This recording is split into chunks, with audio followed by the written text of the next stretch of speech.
the criminal acts of the Israeli occupation forces against civilians.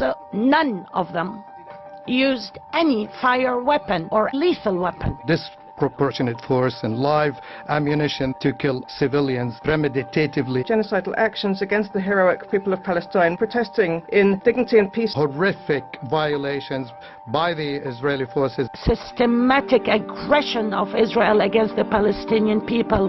The massacres perpetrated in cold blood. Impose horrible bloodshed and political tensions in the region. Indiscriminate killing and wounding by the Israeli military constitute war crimes and anti-human rights crimes. Terrible massacres carried out by Israel against Palestinian civilians. United Nations Watch, you have the floor.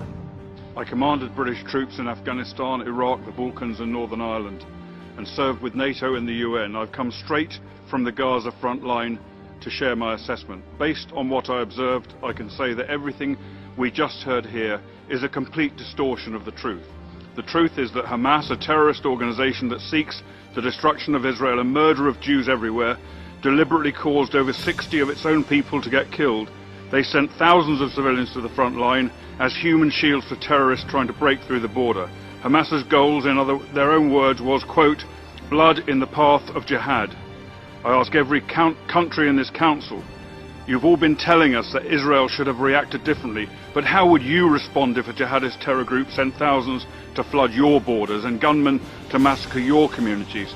Your failure to admit that Hamas is responsible for every drop of blood spilt on the Gaza border encourages their violence and use of human shields. It makes you complicit in further bloodshed. If Israel had allowed these mobs to break through the fence, the IDF would then have been forced to defend their own civilians from slaughter, and many more Palestinians would have been killed.